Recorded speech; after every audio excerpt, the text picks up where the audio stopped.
the Rise Up See Red podcast, all about the Arizona Cardinals and the NFL, featuring insider and outsider perspectives. Enjoy the best hour of Cardinals talk on the web. Now here are your hosts, Jess Root and Seth Cox.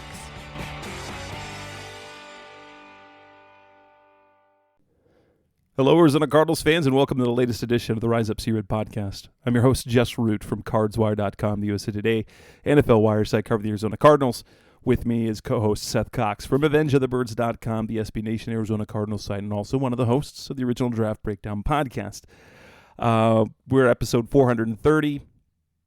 Minicamp is over, and we are now in the waiting. We are now waiting for things to happen. And so now it is content creation time, aggregation galore, lists and rankings, and soon enough we'll do our divisional rankings. We'll do the opponent previews that'll be coming up in the next month or so. But yeah, Seth, this is where we have to stretch for content, don't we? Yeah, it's not always the best, but it is what it is, and we go through this and try to get, work done and get into this and try to get some content out, but also keep the discussion going about what this is starting to look like and take shape as best we can, because as we've kind of alluded to throughout the offseason, this is new, right? So this is obviously going to be like 2018 or 2019 offseason, where we're trying to figure out and in a way, and not in the negative way, but in a way, it's probably closer to 2018 offseason, where we really don't know anything about what's going on because it's a first-time head coach, first-time defensive coordinator, first-time offensive coordinator, first-time general manager. Well, and there was some sort of known commodity, even with Cliff Kings, where we knew kind of the concept of his offense. Vance Joseph was a known commodity defensively. Steve Keim had his tendencies on how he approached things. So yeah, definitely 2018 when. And in fairness, Cliff Kingsbury was not a first-time head coach. He was just a first-time head coach in the NFL. Right, and so that's, we're picking up things and kind of trying to figure out ways to continue to, milk that seed or whatever they say. And, just working towards things, but it's also good because it gives us a chance to conversate and talk about, what's going on and what we know and where things are going. Absolutely. What we're going to start with in this episode, basically have four topics. We, Budda Baker and some disrespect from some publications, rankings from Pro Football Focus where they rank the Cardinals offensive line, their wide receivers, and with the conclusion of the offseason program, OTA's minicamp, we'll kind of talk about what our biggest takeaways were. I've got a couple of topics saved for the next show later on in the week, and then I'm sure we'll find other content from elsewhere that we can discuss. So let's start off with Budda Baker. We know and love Budda Baker. Cardinals fans know Budda Baker's great. NFL players, NFL head coaches believe Budda Baker is great. And here's the thing. Nobody outside of Arizona, heck, a lot of people within Arizona don't believe anything about the Cardinals this year. And so the Cardinals are getting woefully ranked across the board. I think there's two big snubs when it comes to Budda Baker recently. CBS Sports released their top 100 players. Budda did not make the list. He did make honorable mention, but more importantly, and I think which is more egregious, is Touchdown Wire, Doug Farrar, buddy of mine from the network, but he put together a list of the NFL's top 11 safeties. Budda Baker did not make the cut, and he didn't make the cut in 9 honorable mentions. So in the words from Touchdown Wire, I guess, which is kind of based on specific measure. Budda Baker's not even a top 20 safety. What do you say to both of those? That Budda Baker not a top 100 player and Budda Baker not even a top 20 safety? I don't know. All these guys have their own opinions and things like that. And as the great saying goes, opinions are like, I guess we can tone it down, buttholes. Everybody has one and they all stink. And so, it's not, Doug's fault. He's giving his opinion and he's paid to do so. And so I disagree with it. I don't have a problem with Budda being outside the top 5. After that, I think you're really kind of stretching. I would, going through the list, we don't have to go through all the list, but like I would take him in the last couple of years. I would still take him over Tyrann Mathieu. Matthew's, phenomenal, but I'd still take him over Mathieu. I think he's a step above Mathieu right now. I would take him over who's number 5. I would take him over Javon Holland, who's number 6. I would take him over Kevin Byard, who I think is like taking a step 7th. Yeah. Who's taking a step back this year. I think actually Jesse Bates is probably too low on this list for what his achievements have been lately. And then I would take him over to Sean Gibson, who's 9, Justin Simmons 10, and Von Bell 11. So, I mean, those are things. So if you want to say, the guys above him, are, sorry, I'm getting back to, Jordan Poyer at 4, CJ Gardner-Johnson at 3, Quandre Diggs at 2, and then Minka Fitzpatrick at 1. That's fine. The interesting thing is this. I think the NFL has told us what they thought of CJ Gardner-Johnson. I think the NFL's kind of told us what they think of Tyrann Mathieu, and I love Matthews, literally one of my favorite players of all time. And so, it's interesting that I feel like sometimes guys have takes on guys, and so they kind of cling to those takes. You know what I'm saying? Like, yeah. I'm not saying. Well, it's interesting because if there's one thing we know, because we know that the writers respect Budda, we know that the fans, the coaches and players, because of the Pro Bowl nods that he gets, he's got the All Pro a couple years ago. He's always among either first team, second team, or he's close. He's getting votes every single year for All Pro.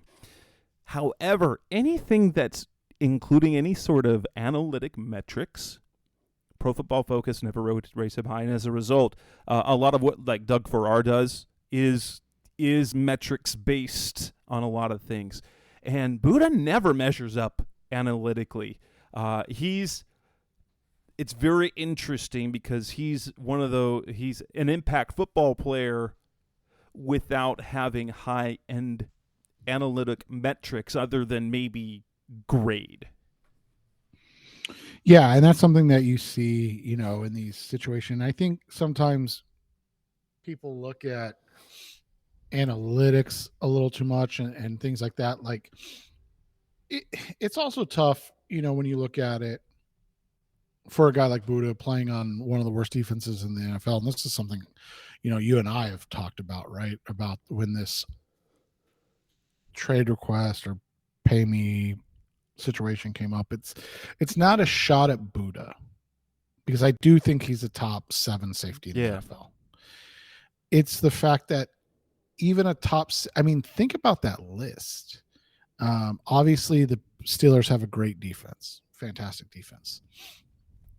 After that, the correlation of and again, what are we basing the rankings on? This, that, or the other.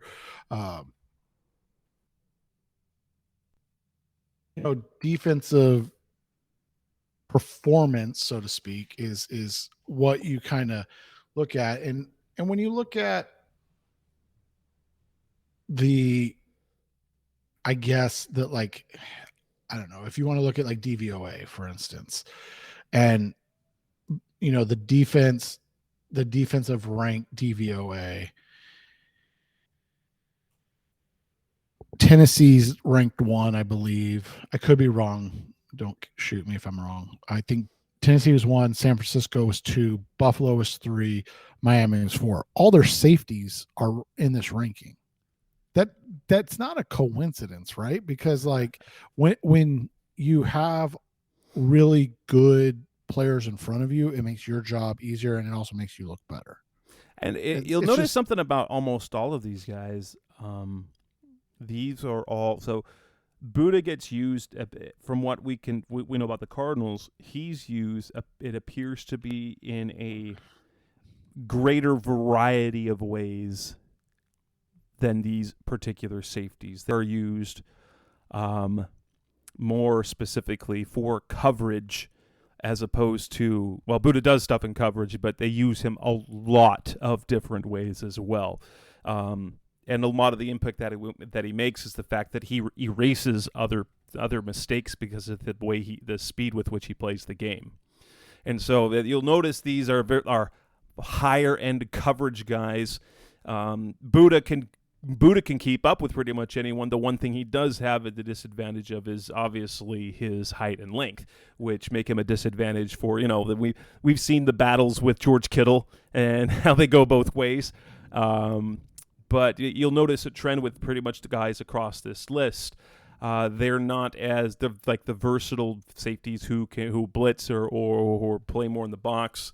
They are stronger in coverage. In fact, what I was kind of shocked to see, Derwin James only received honorable mention in this list. Yeah, and I was going to mention that too.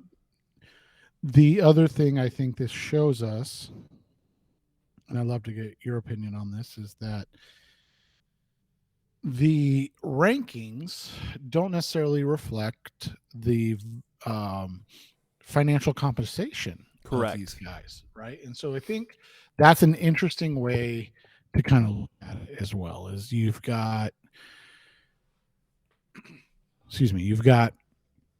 every player or group in this situation, and if you just look at safeties, because they don't break it down into free and strong, and the overall ability to disseminate the two are so different now, because they line these guys up everywhere. But you look at it, you mentioned it, Derwin James is the number 1 ranked, and we'll use just average yearly salary. But Derwin James is number 1 at $19 million. Minkah Fitzpatrick is number 2, and he's Doug's top guy. Number 3 is Jamal Adams at almost $18 million. Granted, Jamal Adams has kind of fallen off a cliff. We'll see what happens with his health this year. Right, and then number 4 on the paid list is Harrison Smith, who's making $16 million a year, and then Justin Simmons is 5, and Budda Baker 6 in payment. And then after him is Eddie Jackson, who, again, not on the top 11 list. You also have, then you have Kevin Byard, then you have Marcus Williams. By the way, guess who's number 10 or 11 on this list? Jalen Thompson. So when you look at the average salary, and I know that's a fickle way to do it with how everybody kind of manipulates the cap consistently, it's really interesting just to look at it and say, oh, this is the Cardinals, based on what Doug Farrar believes, are severely overpaying their safeties. Right. Severely. Interestingly, and in the top 100, 7 safeties cracked that list, and that includes a guy like Harrison Smith. Some of the names on there make sense. Meekin's in there, but yeah, the names that make the Pete Prisco's top 100 are more of the household names, and And if you have 7 safeties in the top 100, including Harrison Smith, who is number 7, I think he comes at number 98, it makes sense why Budda might not be in the top 100. Because as a player across the NFL, I wouldn't put him in like the top 50. I'd put him in the back half, in the 70, 75 range. But that's not against anything against Budda. It's about where he ranks as a safety, 1, and 2, where safeties rank in impact as a player. Yeah, and I think those are again really difficult to kind of disseminate, because I still do feel like this is a slight to Budda. Absolutely. Well, and I frame it like this. The top 100, okay, it's hard to get any Cardinals on that list this year based on what things are happening. I kind of get that. But to say that you wouldn't even put Budda in the top 20 of safeties, that just feels like a gross oversight. Like, did you just forget that? Did we forget about the Cardinals because they're terrible, and then you just overlook him? Yes, that's just kind of what it feels like. Because I mean, you've got like Grant Delpit, a guy that we like coming out of college. Has Grant Delpit done anything in the NFL yet? Right, exactly. And so, it's just an interesting, I don't know, man. Like, I just feel like there's a lot of times that that people think too much about this and like try to be, what's the word I'm looking for? Different. You know what I'm saying? Like, they try too hard to be different. or penalize a guy for being on a bad team. But at the same time, if that's the thought of Budda, then that would kind of explain why nobody else wants to trade for him, right? Because why would they want to give up anything valuable? I guess so. Although I will say, that's probably in part because the Cardinals had said, no, we're not going to trade him. But coming up next on the Rise FC Red podcast, the best our Cardinals talk on the time to talk about offseason rankings. We'll start with the offensive line, and the Cardinals get slighted a little bit again. That's coming up next on Rise FC Red. We're back on the Rise FC Red podcast, best our Cardinals talk on the web. Off-season rankings. Pro Football Focus does them, and that gives us all sorts of things. We will rank the offensive lines in the NFC West, plus players, yada, yada, yada.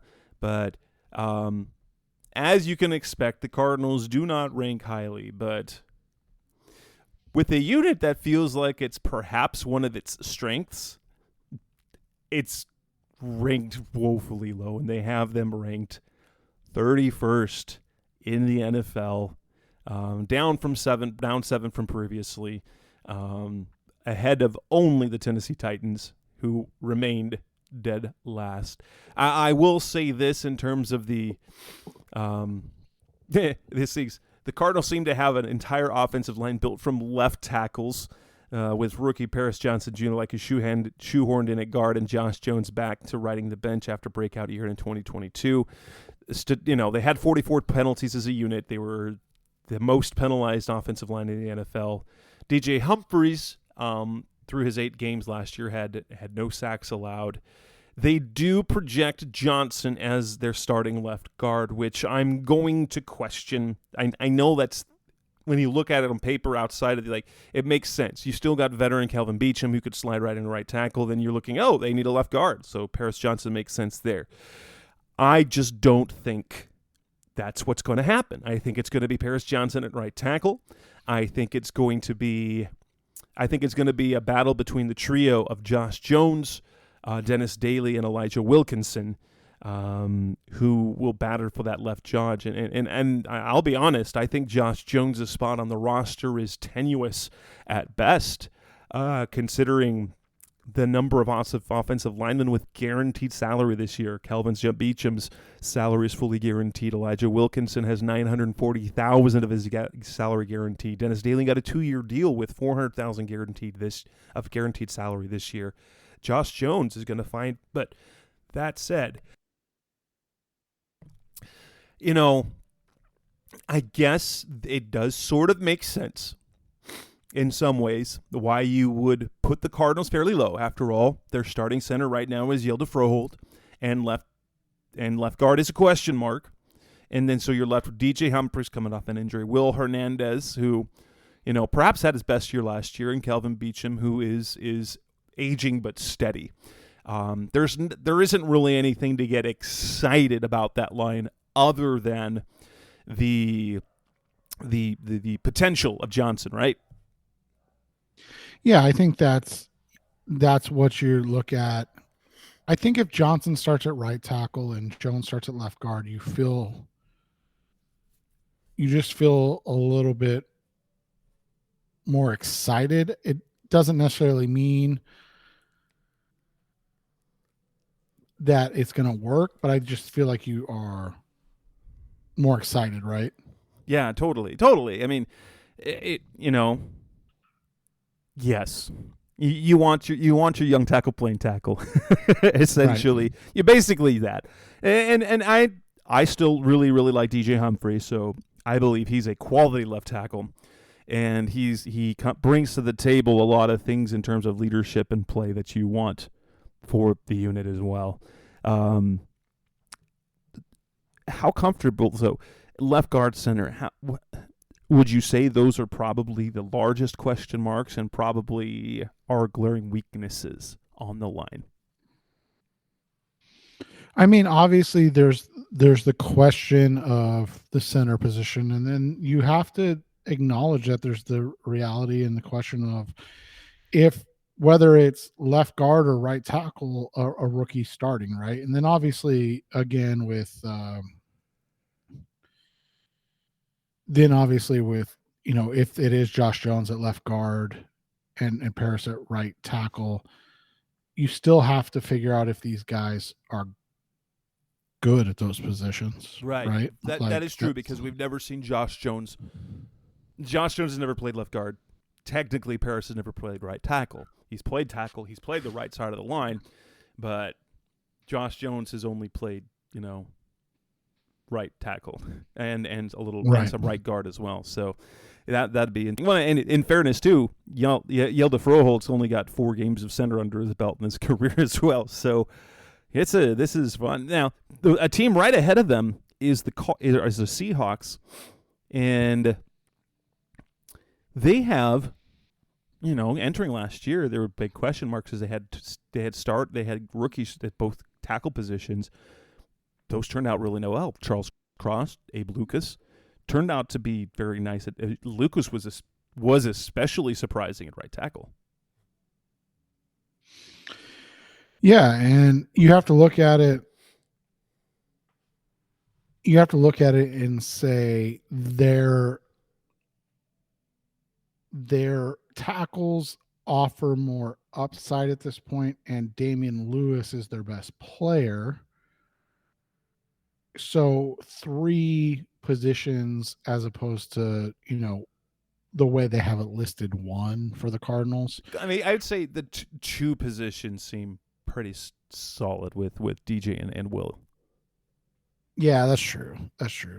But I mean, so that's the thing is you look at it is, in this stage, would you take Cross or Humphreys? Well, I think the answer would be Cross, because while you probably would start DJ this year, there's a reason they took Paris Johnson, right? Like, you understand that he's kind of closer to the back end of his career than he is right now.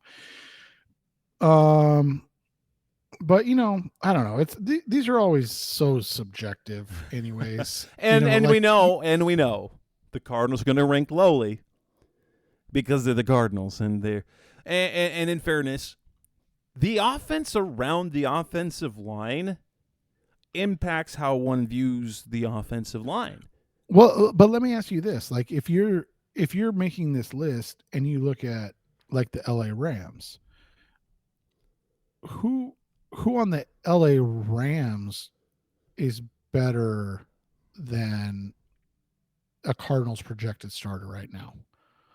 Like, maybe their right tackle? Maybe Havenstein, yes. Avila, because you can pencil him in at left guard. You probably, like, if he'd have been drafted by the Cardinals, you'd be like, he's left guard, right? You slide him in easily right there. But it's interesting because Noteboom might not be their left tackle. It might be Alaric Jackson. Brian Allen right now might not start at center either. They're looking at Coleman Shelton there, who played center mostly there. Mind you, Coleman Shelton, who is a former Cardinals practice squad guy. Right, and that's those are why I don't get too bent out of shape about them. I look at it more as like they are in the right grouping. They're in the bottom third of the league, and I think that's a fair assessment right now. That's fair. That's fair. Coming next on the Rise Up C-Red podcast, the best of Cardinals talk on the web. Let's move on and talk about another position group, the wide receivers, where they rank in the NFL. That's coming next on Rise Up C-Red. We're back on the Rise Up C-Red podcast, the best of Cardinals talk on the web. Wide receivers. Cardinals group it was a much more comfortable group not too long ago. When it came to having DeAndre Hopkins.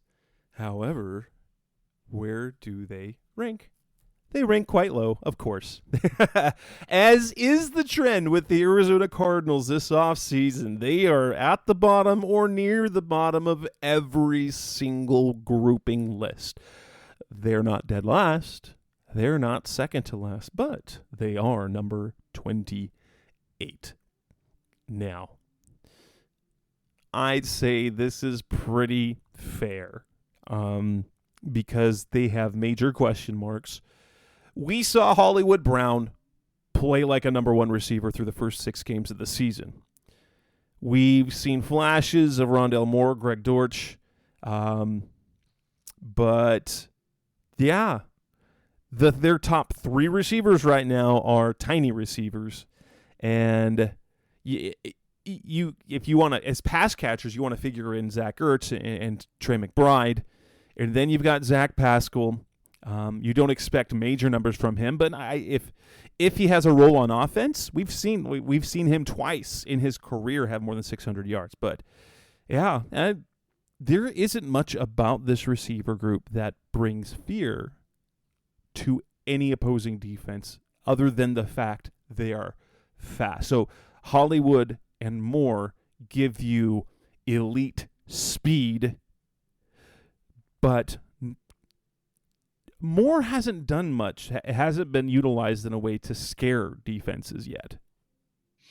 No, and even though Marquise Brown was on a huge trajectory last year, he hasn't lived up to that, right? And he hasn't been able to do it for a full season and stay healthy. So all of those things factor into this. Like, I think Brown can be a legitimate wide receiver 1, but he hasn't done it. So you can't just be like, oh yeah, because immediately with the wide receiver ranking questions comes, okay, who's their top receiver? And so if you rank Brown as like at best is a middle of like at best. Yeah, 15 to 17, 18 range. As a number one receiver. Yeah, as the number one receiver, as number ones only. Then you go, okay, well, who's their number 2? And then right there, when you don't even know who their number 2 is, that immediately takes them down. Takes them down so low. And so you're like, okay, so you have 2 intriguing smaller guys and consistently injured Rondale Moore and priority or undrafted free agent who's 3rd year in the league and finally had like a productive season in Greg Dortch. So, I mean, it's just one of those situations. It's a fair ranking, and I'm actually surprised that there are 4 teams below them.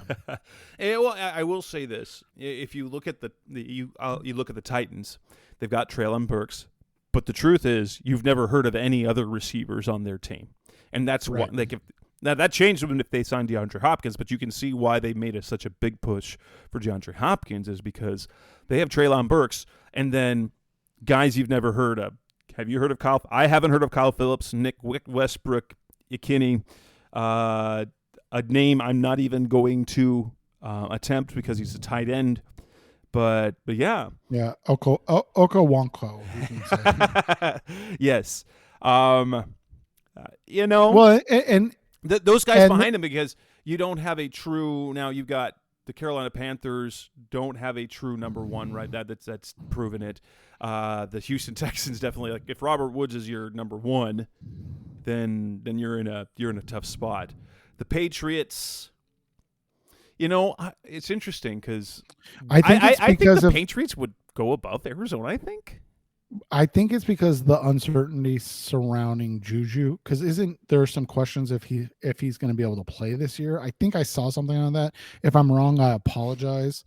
But I swear I saw something the other day about Juju's having some injuries.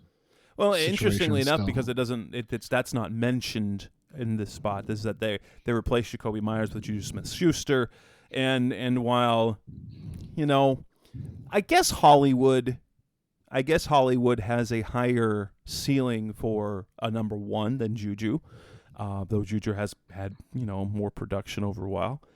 But I would say that their supporting cast might be better than, like, probably you'd trust them more than you would the Cardinals. Yeah, guys. And the Mike, what is his name? Mike Giardi, for NFL.com, he was the one that said it. He's still dealing with a knee issue.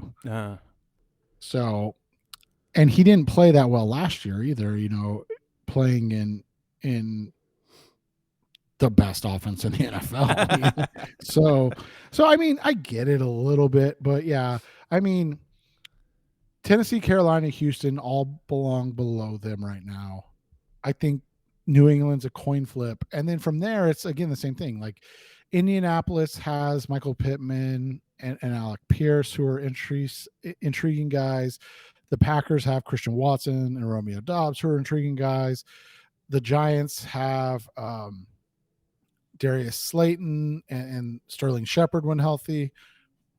So, like, those are all intriguing guys. And if you like them more than Marquise Brown, then you're like, oh, I'm going to give them the nod over, just one guy. So, and that becomes really important then what the production they get from their tight ends, a healthy Ertz, a healthy McBride, and then what can they get out of Michael Wilson? And now, if you guys listen to the solo show, I kind of went over the worry about counting on Michael Wilson so much as a rookie. There's a lot to about it, but 100% counting on him is a huge thing. The hype train right now, just let's slow that down, because when he said he's light years ahead of where he was in rookie minicamp, that's really not saying anything. It just means that he was lost in rookie minicamp. He might not be completely lost now. But like we were saying earlier, like, there's not a whole lot of positive going on right now. So you got to create positive in that situation still. And I think that's how they're doing it. Coming up next on the Rise Up See Red podcast, the best our Cardinals talking about, we will wrap things up for our last segment. Takeaways from the offseason program. That's coming up next on Rise Up See Red. We're back on the Rise Up See Red podcast, the best our Cardinals talk on the web, talking about what we took away from the offseason program for the Arizona Cardinals, which means, they had the offseason workouts, then they had OTAs, they had their first minicamp, OTAs, and then mandatory minicamp. I think probably the biggest storyline across the board, aside from Budda Baker, when we're talking about football, was where we saw Isaiah Simmons and Zaven Collins playing, and Simmons, who now officially is a safety, whatever that means in terms of usage, because guess what, the question that I poked fun of in the last show when I was on the solo show is, what will the defense look like with Budda, Jalen Thompson, Isaiah Simmons on the field at the same time? Like, that was the last 2 years. But Simmons to safety, Zaven Collins getting a lot of work off the edges, outside linebacker. Those probably are, for me, the biggest takeaways, because there's anything that we can get out of that is that, okay, that two of their most important defensive players appear to have be moving. Yeah, and, I was looking at it, how they used Isaiah last year, and I don't know how much it's necessarily going to change outside of, maybe it's going to be labeled as he's playing safety as opposed to linebacker. Obviously, with Zaven, I think it's just going to be a whole different ball game for him. And we'll see. We'll see how he does and how he fits in with it. Yeah. Second takeaway for me this offseason was we learned about Colt McCoy's mystery injury, that it's not major. They worked him up with an elbow, but I can't remember who it was. Someone on ESPN said it was. I don't know if they're reporting it. I don't know where they got it from, but suggesting that Colt McCoy would not be ready for the start of the season. Like, wait, what? He was practicing. That's going to be fine. And the fact that DJ Humphries worked himself back onto the field, that he avoided surgery, and that appears that he's on track with everything. So for me, were those two very important injuries, because we don't know how far along Zach Ertz or Kyler Murray is. Correct. And those are important things. And, we'll see how it all kind of plays out. But right now, we just know that, like you said, like the main kind of, obviously tight end position's different, but the main guys expected to potentially play over them in this situation are healthy and ready to go. And that's a big part of what's going on right now, because they just got to continue to get ready and get prepared for next season, and get ready to put a competitive product on the field, knowing that right now they're thin on talent, right? So it's going to be a scheme heavy situation, and having guys that are going to play a role in that early, healthy and practicing is, I don't want to say the most important thing possible, but it's one of, right? Absolutely. From all the comments that we've heard, we don't know what actual play calling will look like, but running the ball will be a focus. That's another mild takeaway for what we can take from this. What are some of the things that have stood out to you personally? I just think it's that they're trying different things. They're changing the culture and perception of what they want to do, and that's not surprising. I mean, you look at where Petzing comes from, offensively, his backgrounds with whether it's Minnesota or Cleveland. Those are offenses that do a lot of things from the pocket. Those are offenses that do a lot of things with play action under center, and from in the running game. And now maybe you can get a quarterback that's even better at doing that stuff, right? Or has more talent or high end ability to do that stuff, and maybe you see that growth. I think this is across the board for the offseason is the changed narrative about Kyler Murray, where he's been present. Everything that is coming out of Cardinals camp is positive. There's no more weird reports of that. And the message that we're hearing from teammates and coaches is how hard he's hitting his rehab, which, and I'm going to say this again, I've said it a few times, the notion that the Cardinals are going to keep Kyler out of the lineup longer than is necessary for him to be ready to play. I really think that that Kyler is going to force the issue, because I think for what they've done, this offseason, it would go sour. The gains that they've made, like the love, the respect, the buy-in that Kyler has, if they shut him down when he's healthy to play, I think that will have a negative effect on him and the relationship with the team moving forward. Yeah, and I would agree with that situation and that assessment of that situation. And so while they're not going to rush him back, he's going to push to come back, and they'll be forced to play him when he's ready. I do also think that there's one big thing, and you know, there's always the potential that this is just off-season hype speak, but I think the accountability talk coming out of this off-season work and camp kind of shows us that this is a different situation than what we were seeing with Cliff and Keim in there. And that's especially the last 2 years, because I don't think there was anything wrong with how Cliff handled things in 2019 and 2020.